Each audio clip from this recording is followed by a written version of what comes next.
Hello students, अपने कल राष्ट्रकूट वंश कंप्लीट कर चुके थे। आज अपने न्यू टॉपिक शुरू करेंगे गुर्जर प्रतिहार वंश। देखो बच्चों, अपने पाल वंश किया, राष्ट्रकूट वंश किया, गुर्जर प्रतिहार वंश कर रहे हैं। इन तीनों के बारे में मैंने आपको बताया था, इनके मध्य क्या चला था? त्रिकोणात्मक संघर्ष चला था। उसी का पार्टीशन थोड़ा इसमें मिलेगा अपने को। तो अपने नया टॉपिक शुरू कर रहे हैं गुर्जर प्रतिहार वंश। अगर गुर्जर प्रतिहार वंश की बात करें तो इसकी स्थापना नागभट्ट द्वारा 725 ईस्वी में गुजरात में की गई थी। गुर्जर प्रतिहार वंश का संस्थापक कौन था? तो नागभट्ट। सीधा लिख देंगे नागभट्ट या नागभट्ट प्रथम लिख देंगे। अगर नागभट्ट की बात करें तो नागभट्ट के समय पश्चिम की ओर से अरब आक्रमण हुए भारत पर। उन अरब आक्रमण का इसने सफलतापूर्वक सामना किया था। नागभट्ट के बाद वत्सराज शासक बना। वत्सराज की बात करें तो इसने सम्राट की पदवी धारण की थी। वत्सराज ने कौन सी पदवी धारण की? तो सम्राट की पदवी धारण की। अभी त्रिकोणात्मक संघर्ष की यहाँ पर बात करते हैं। इस त्रिकोणात्मक संघर्ष में मैं आपको पहले भी बता चुका हूँ कि वत्सराज को किसने पराजित किया था? राष्ट्रकूट शासक था ध्रुव। इस ध्रुव ने क्या किया? वत्सराज को पराजित किया था। कौन से संघर्ष में? त्रिकोणात्मक संघर्ष में। वत्सराज के बाद नागभट्ट द्वितीय गद्दी पर बैठा।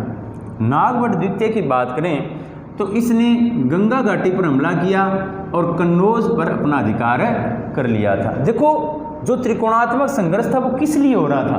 कन्नौज के लिए हो रहा था। और कन्नौज पर अगर गुर्जर प्रतिहार वंश के पहले शासक की बात करें जिसने अधिकार किया तो वो कौन सा था? नागभट्ट सेकंड था।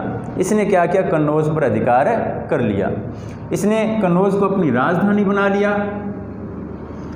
यह गोविंद तृतीय से पराजित हुआ था। ये गोविंद तृतीय कहाँ का शासक था? ये था राष्ट्रकूट शासक। राष्ट्रकूट शासक गोविंद तृतीय से ये पराजित हुआ था। अगर गंगा घाटी पर हमले की बात करें इसकी तो इसने 816 ईस्वी में यहाँ पर हमला किया था।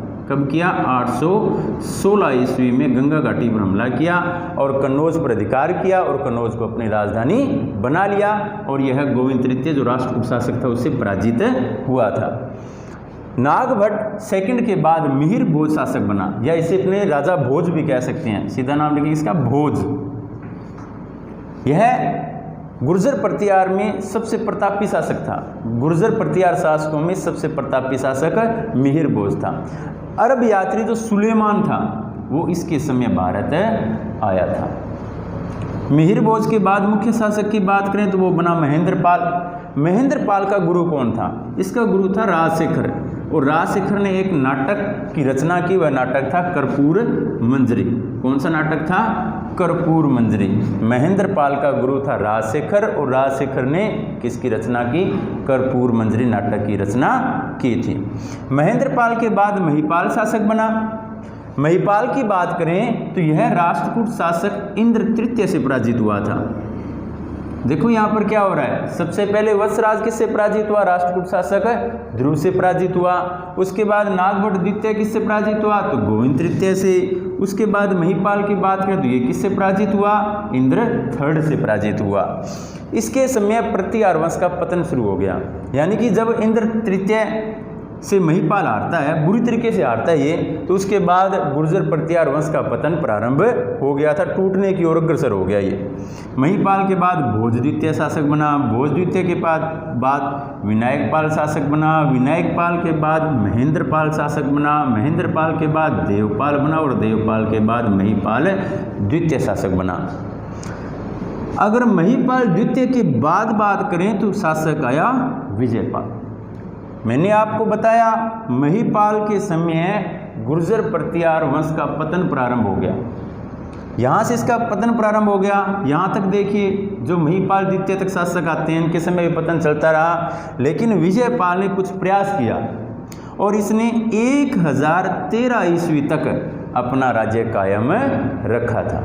कब तक रहा? 1013 ईस्वी में। विजयपाल के बाद शासक की बात करें तो वो बना राज्यपाल। राज्यपाल की अगर बात करें तो राज्यपाल शासन सत्ता संभालने में असमर्थ रहा। इसके समय महमूद गजनबी का आक्रमण हुआ। इसने सामना नहीं किया और अपना राज्य छोड़कर चला गया और महमूद गजनवी की अधीनता को स्वीकार कर लिया। देखो, इसने युद्ध वगैरह नहीं किया, डायरेक्ट क्या किया, महमूद गजनवी की अधीनता को स्वीकार कर लिया।